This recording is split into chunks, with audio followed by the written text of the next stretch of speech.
Welcome to the Craft and Calling show. I am so incredibly honored to be here with Ron Nussbaum himself. Ron, how are you today, my friend? I am doing fantastic, and thank you for having me. Thank you for being here, Ron. There's a number of reasons why I'm excited to have this conversation. One of which is that you and I were chatting before we joined in. There's just a crisis when it comes to the communication on the job site in relation to honestly everything that's led up to us arriving on the job site, what happens on the job site in relation to working with the customer, but then also with the back office. I've done a number of these kind of diving into the things that are breaking in the project timelines, like where are we actually having our biggest pitfalls in the project from initially the consultation with the customer to the job being completed. And so often it's that time, it's the time between going to the job, being on the job site, and then completing it. It's like these little incremental moments that we just keep running into these issues where we really break down the essence and the integrity of what we say that we're going to do for our customer. And so that's what we're going to talk about today, among many other things. But Ron, before we dive in, tell me your favorite thing about yourself. I would say my favorite thing about myself is I'm a United States Marine. Hmm. That is, I think, probably one of the best things about me. Wow. I love that answer. I was wondering where that would come up and come in because you tell me. I have a feeling like that changes the way that you engage on a business front. Is that correct? Yeah, I think there's a lot of positives to military experience in business. There's some negatives, but there's a sense of grit and just get it done attitude that you just can't underestimate. When Yes. when your plan is to never fail, but you have 5 plans to survive if you do fail, Mm. that's the kind of mentality you get when you have Mm. a veteran entrepreneur. Mm-hmm. And you've got your business BuilderComs, and then you also have your podcast, the Champion Construction Champions, and that's actually where we had our first conversation. And it was such a pleasure seeing you do your work, and I love seeing you now in front of the mic for being the guest. So with that, let's go ahead and talk about this crisis that we see so often on the job site. Can you talk a little bit about that in your experience and what you're seeing in terms of the problem itself, and then also let's talk about what you're doing to fix that. Yeah. So the reason I have become the communication guru or expert is because I got tired of dealing with it. And I think Mm. everybody out there that's listening can think of a time when if somebody just knew, if you just had a conversation with somebody about what was happening on the Mm. project, it would have went a lot smoother. And I like to tell everybody is like, I want to solve problems one time. We were Yeah. scaling a residential construction company Yes. who were at 25 crews, trying to go to 100. I did not want to have to keep solving the same problems over and over and over again. And when it came to communication, it was one of the biggest hurdles that we had. And Hmm. you touched on it earlier, is because it's very multifaceted. We're not Mhm. just talking the customer communication, how with your client, we're talking a team, you're Mm. talking stakeholders, you're talking different departments within that team. Like, how Right. do you get all of these people to actually deliver the information that the next person needs Right. or that is just required? Hmm. That's where the biggest hiccup happens is we don't even get required information to change hands because we Hmm. can't facilitate it. We're doing nothing to actually make it happen. We do a lot of assuming. I watch this unfold now from a different perspective. I used to watch it unfold as like I was the one that was getting my ass chewed on the job sites. I was the one that was losing the revenue and the profits because of these mistakes.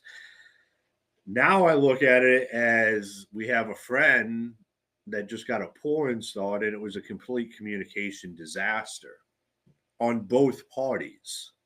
I watched both sides of it not communicate effectively because there was no system, there was no process in place, and it led to a complete disaster where everybody's mad at everybody.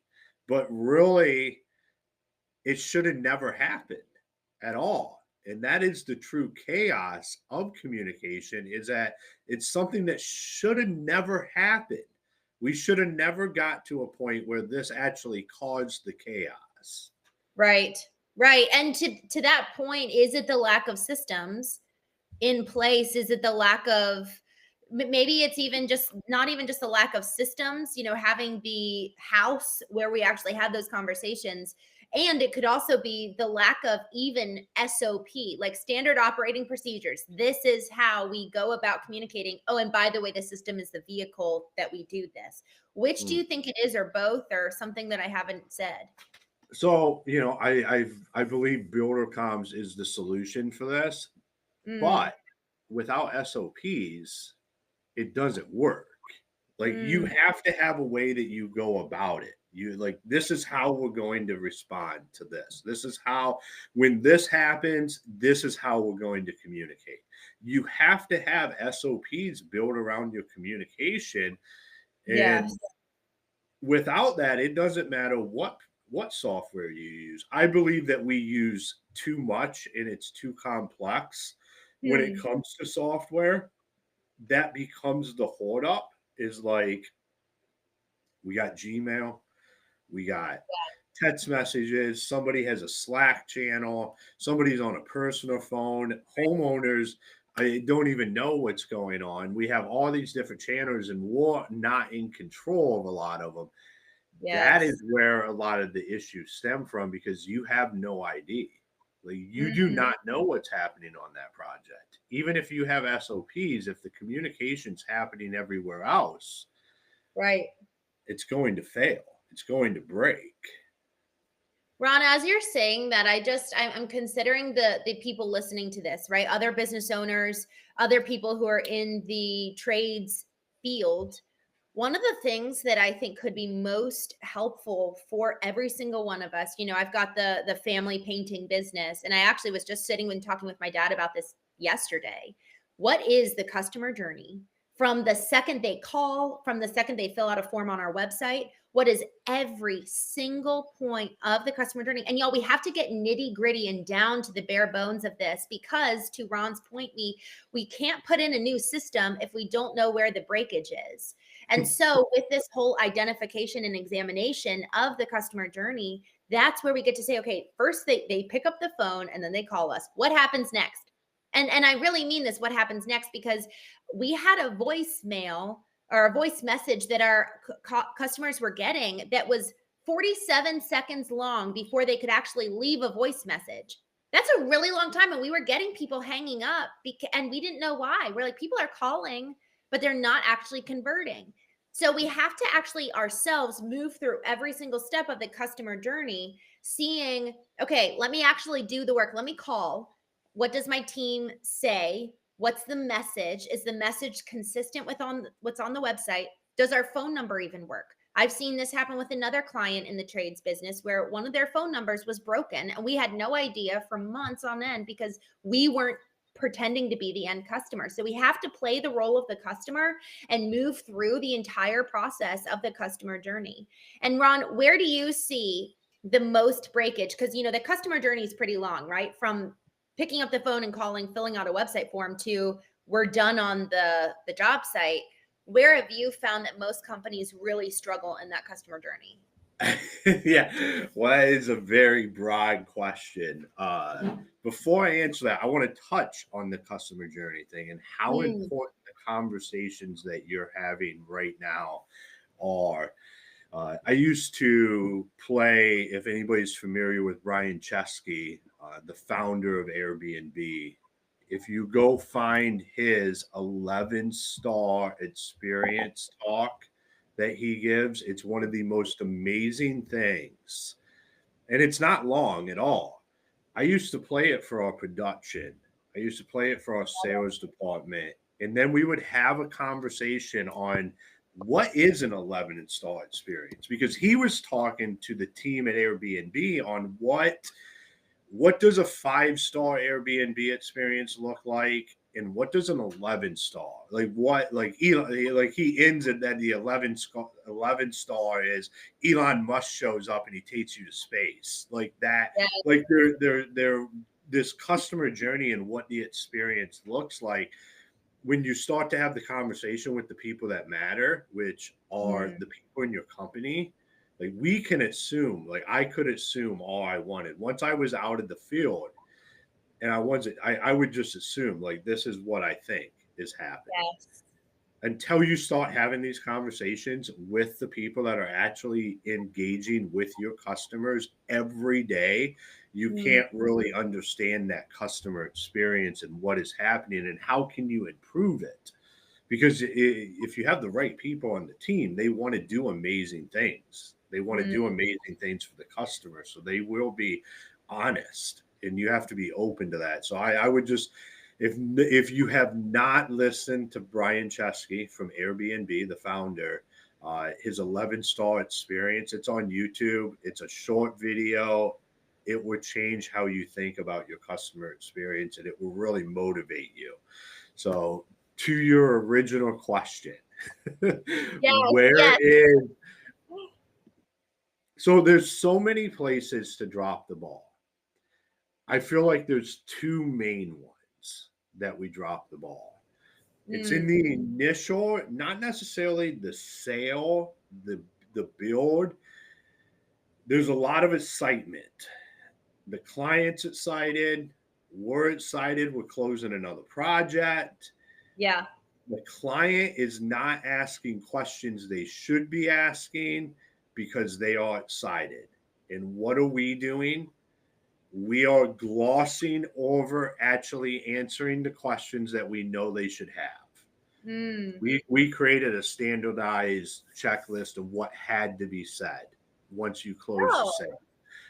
Because we knew what customers what we knew what they would ask after the sale and what created problems. Because when somebody's buying something like a home renovation or even let's say the pool, it's all excitement. Like you're excited. I'm finally getting this done. I am going to have my dream kitchen. So I not only am I going to have my dream kitchen, I found the person that's going to do it. I didn't even think this was possible. And the client, they're in dreamland. They're not thinking about the stuff you already know they should be asking, the details. And we don't convey them because we're afraid it might disrupt the sale. We want to leave that client in the dream state, and all that does is cause problems later on because we fail to communicate stuff that we know they need to know, but they don't know to ask because they're like, I got granite countertops. Like that's what they're thinking. Yeah. In the back of their mind, they know there's more questions and more information that they need to have, but they're thinking about the stainless steel appliances. They're not thinking about how many weeks could this possibly take, and what if there is overruns and it takes longer, or like the standard stuff. We don't just have these conversations proactively. We're very reactive when it comes to communication in the construction industry. And that is that's a whole road of itself on like how that kills us. The second point is when we hand it off to the next department. And this doesn't have to be, everybody thinks sales to production. This can be marketing to sales. It can be production to finance. It can be, we suck at handing off a completed packet that we have done all of our responsibilities on. And if we haven't communicating that, we just do not do a good job internally of letting the next in line know what's happening with a project, what is going on there, about the customer, any of that kind of stuff. There is we don't do that, and that's where the ball gets dropped. It's why customers are like, I don't know who to talk to. I talked to John, but then Mary called me and said that Jim was coming out. Like we have all this confusion because nobody is internally talking to each other. So I would say, in my experience, in what I watched today, that is where the biggest downfalls happen in communication. I love that. Even just that example of talk to John, Mary called and said Jim's coming out. It's so many names. One, two, it actually strips away the desire for the personalization of this is your person, this is John, and they form the relationship with John. I think that that's something that we actually really forget about, is that the customer builds the rapport, the trust with the salesperson that they talk to, and then they never speak to them ever again. And a lot of I'm sorry. Oh, no, you can continue, and then I'll put my 2 cents on this. Okay. So many times I will make the purchase because of the person I'm interacting with. And so we cannot forget that that customer is converting because of John. So how can we allow for John to pop in, pop out throughout the entire experience, so that if they've got a problem or they've got a concern, they know, well, I trust John. And that's why I chose John over Billy, rather, with that other competitor. So how do you, I know that you've got something to add on here, but I'm curious to hear your thoughts on that regard of the customer builds the trust with the salesman, but then the salesman's out. John sucks at everything past the sale. Like, I'm sorry to have to be the one that says it. Like, John sucks. We all project managers aren't good sales. I don't want them on sales calls. I don't want sales reps running projects. So what you have to do is you have to create a handoff that operates in front of that customer. John has to hand that off to who is, like, it's either going to be a field supervisor, it's going to be somebody in the operations side of things before that project starts, a project manager, and say, hey, this is who is going to run the rest of this project. Like that, I am good at what I am good at, and then have a handoff. And Right. that handoff has to happen. So here's the problem. We do it behind closed doors and we suck at it. Like, I'm the sales rep, and I'm just like, here's the project, boom, bada bang, I'm out of here. I'm moving on to the next one. Because that's what we want our sales reps doing. Mm-hmm. But what we really want them to do is to do a good handoff to the operations side and publicly do it with the client. Mm-hmm. Like, that client should be aware of, hey, this is where I'm here. If you have issues, you can call me. I'm not the one that's coming out here to paint your house. You don't want me painting your house. This isn't me saying goodbye forever. This is me putting you in the hands of somebody that can actually do what I promised you we would do.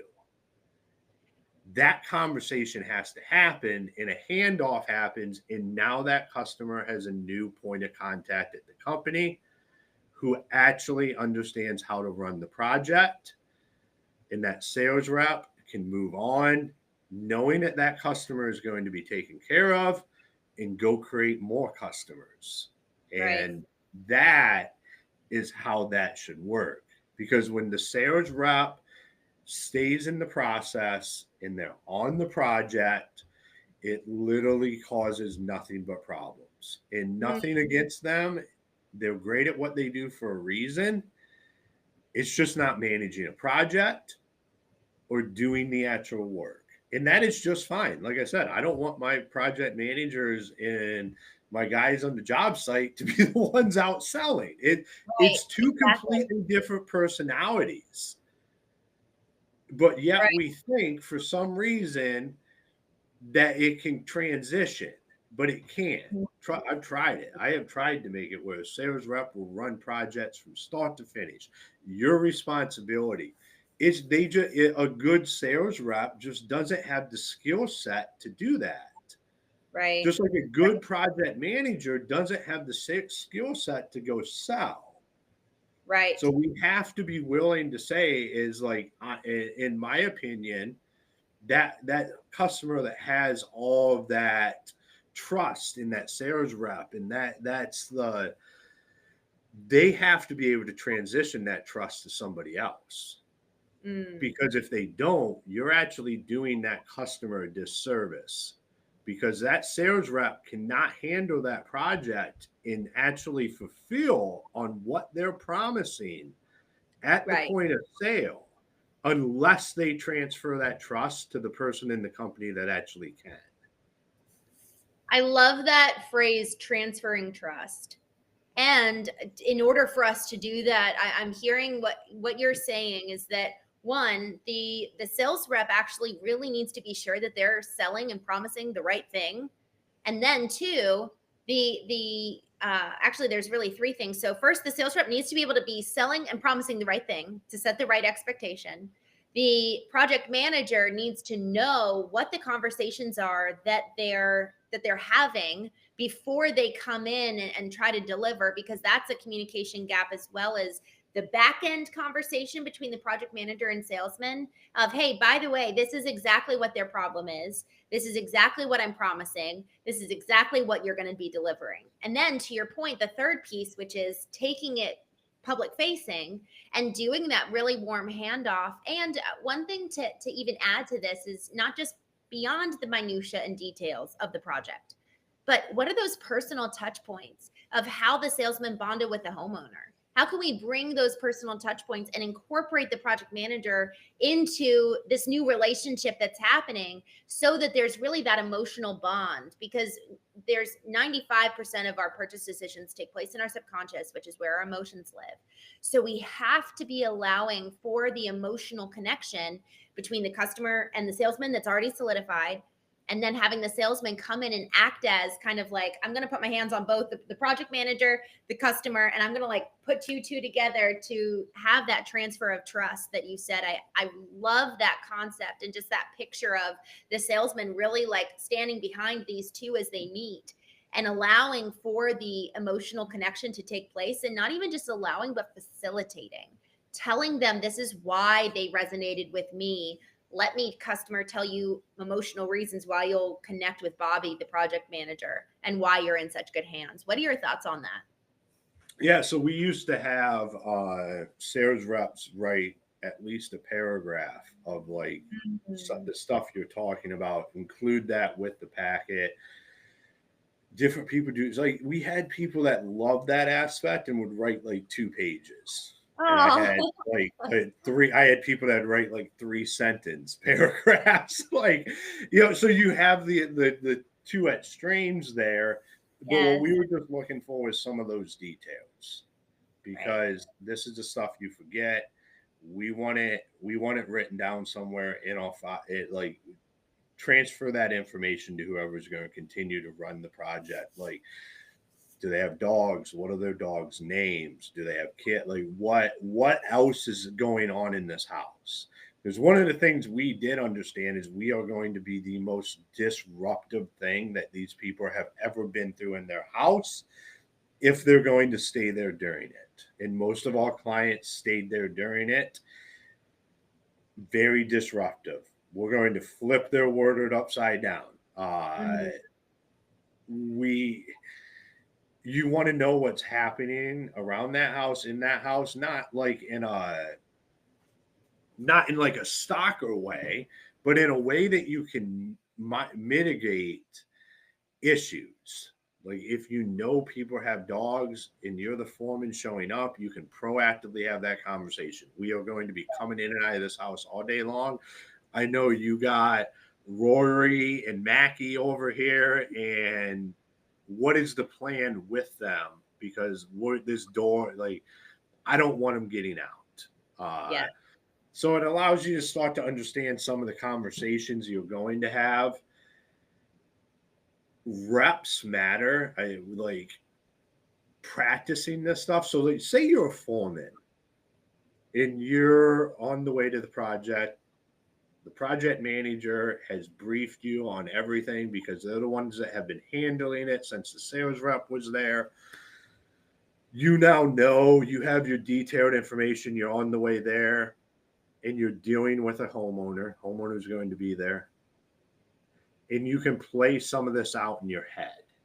The conversations that you're going to have. Not only have you been practicing it in production meetings, now you're practicing it off the knowledge you have, so you're putting in reps. Right. The more experience you have, the more reps you have, the better you're going to be when you're talking to that customer. And that's what really matters. Like, that's what, when I was a foreman, that's what made me great at being a foreman, is I figured out really quickly that almost every homeowner is the same. It's the same core principle of conversations that I need to have with them and information that they need. So I built out my own way to do it. How I was going to do the walkthrough before we even started, how I was going to do the mid walkthrough to the end, had my own system, had never had issues with a customer. Customers loved me, but it was because I figured out what are the key questions that people ask, and I proactively started answering them. So I would answer the questions that I knew most people asked in the mid walkthrough. I would answer those questions in the beginning walkthrough. Proactively getting ahead of issues that could be had. Issues that we have at the closeout of a job. I'm talking about those issues. Not that we're having issues is the thing. I'm eliminating the aspect of those issues becoming a reality by talking about what we are doing to not have those issues proactively. And then when I asked for the check, I collected 99% of the time. Right. Even if there was a quote up. Even if what? I'm sorry? Even if there was something they wasn't happy with, they would still write me a check because they felt comfortable that it would get resolved. Right. But it was because I was proactive with everything. Well, the transparency of truth really stands out to me as you're saying this, because I know, well, I'll make it personal, Ron. I can feel reticent to share the potential problems that people could have because I'm afraid that I'll scare them off. But you have such a completely different approach here, which I really deeply respect and I really appreciate. I think that there's something about just the transparency of truth that allows for people to know, oh, he actually said the bad news before it's even official. You know what I mean? Not saying that it will happen, but it could happen. And this is what we're going to do to take care of it. There's something subconsciously that really makes me breathe that sigh of relief, because I may not have consciously thought of it yet, but it would have come up at some point. And so the fact that you're taking the lead, and that whole concept of taking the lead in and of itself, like, oh man, I'm in good hands. I don't have to think of the right perfect question. I don't have to be the one to preemptively consider all that could happen and then circumvent it. I truly am with a real partner who's looking out for me. So that's what the transparency of truth that you're talking about, that really, to your point, 99% of people will give you the check. It breeds the trust, but it also allows for the conversion process to be so much more increased, I bet. Yeah, and what I'm talking about is the stuff that we know. Yes. Like, not like, okay, so we typically go to worst case scenarios because we like to paint fear, but we're the expert that can solve the fear. You can't go to the extreme, to the worst case scenarios on stuff. What you just need to do is understand how, like I said, I quickly learned all the customers are the same. They just have different personalities. They ask the questions differently. They want to know the same things. So if you're running a business that does a specific service, it's all about trends. You start to understand the trends and what people are asking, how they are asking it, what is the outcomes that they have to have. And once you know that stuff, you have like an unfair advantage. Yeah. Because now you can address it beforehand. It's not about talking about all the worst case scenarios. It's about answering the biggest concerns that your customers have before their concerns, because Mm, you know it's coming. You right. know there is a question. I'm sure you get a question about how do you mask stuff off and what kind of plastic and stuff you use all the time. Like it's just stuff that you know it's coming and you can use as an advantage. And like you said, most people feel like I'm going to scare them off. Maybe they weren't a good customer if they're scared off by the facts of what's actually going to happen on the job, because you know this is what's going to happen. If you can't tell that customer what's going to happen, do you think you should be doing business with that customer? I mean, I would say no Yeah, personally. But the thing exactly. is that that good customer is, might decide, might be shopping you around, and it could be the reason why they do business with you, Mm, because they could go have somebody else out and they want to paint rainbows and sunshine, and they're like, wow, what about that? Like I heard this could be oh, that never happens. And it's something that happens on every project. But it's mm, like they're painting this different picture that customer is going to think, well, I just felt like this better connection with the person that was actually telling me how the process was going to work. And I mean, we used to jackhammer people's basement floors up. ooh, And that's messy. I would just that would be the conversation. Like, I am literally going to bring 3 guys in here, drag jackhammers down into your basement, mask everything off, and it is going to be the loudest, most disruptive, dirty thing that has ever happened here. But this is the only way we can fix this. Mm, We're going to carry it all out through your stairs, right out your front door. I love that. We, It's so we were transparent. Well, because we knew our competitors, they painted rainbows and sunshine, and the homeowners knew it wasn't. Like when Mm, we were excavating outside of houses to do foundation repairs and rebuild foundations, we would show pictures of destroyed yards. And like, I'm going to dig down underneath your foundation 12 feet out. Like, I'm going right. to have heavy machinery here. Now, we a lot of times left the yard. I had great operators. They would leave yards. That's absolutely blow my mind. But those aren't the pictures we showed, because for us, that was outliers, and we had a greater chance of a complete disaster in somebody's yard than we Mm, did actually putting it back, making it look awesome. yeah. So, but when somebody shows up out there, then after you have showed the pictures of what the excavator looks like, what the yard could look like, and somebody shows up and they're like, "Oh, this will look the same when we leave," that customer is going to be like, hold on, like I saw a pit. There is no, like, are they redoing my yard? Like, there's no way it could look the same. So that fear that we have that it might scare somebody off, Mm. actually it's probably going to drive more of the right customers to your business.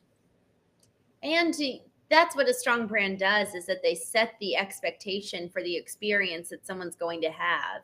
Because to your point of it allows for demarcation.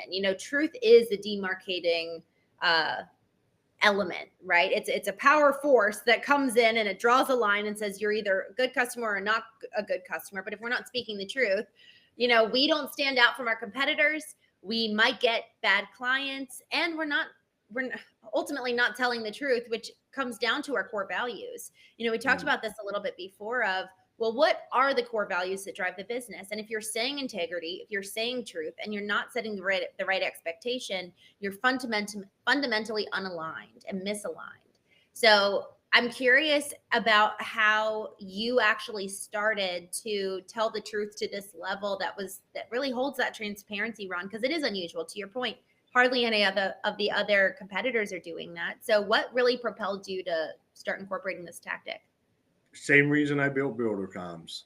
Mm, I got tired of getting my butt chewed in driveways for mm, stuff that was completely avoidable. Like when you really look at your escalated customers, it's all avoidable.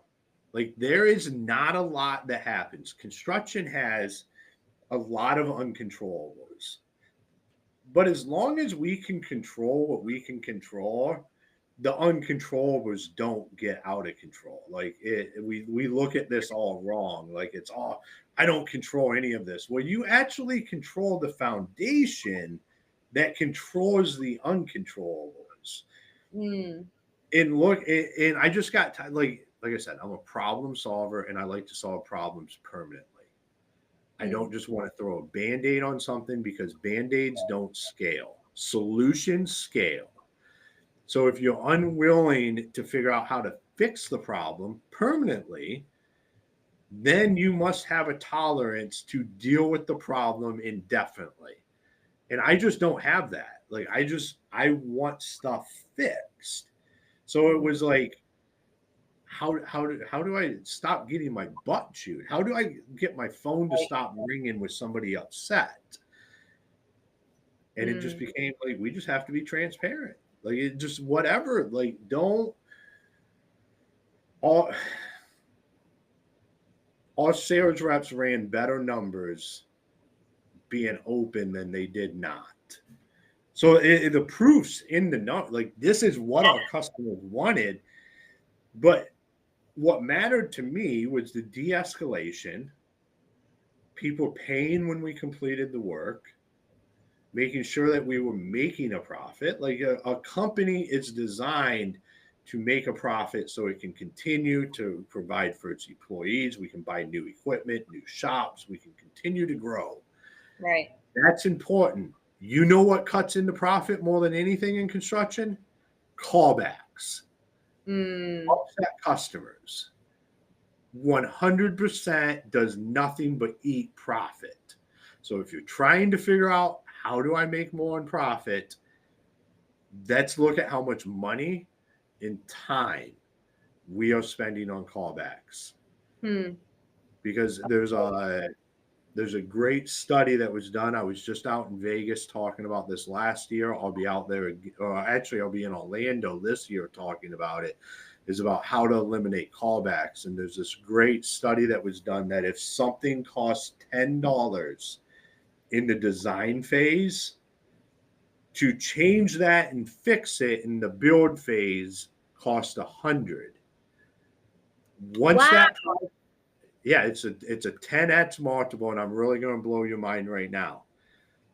To go back after that project is finished and change or fix something that costs $10 in the design phase will cost you $1,000 after the project is finished.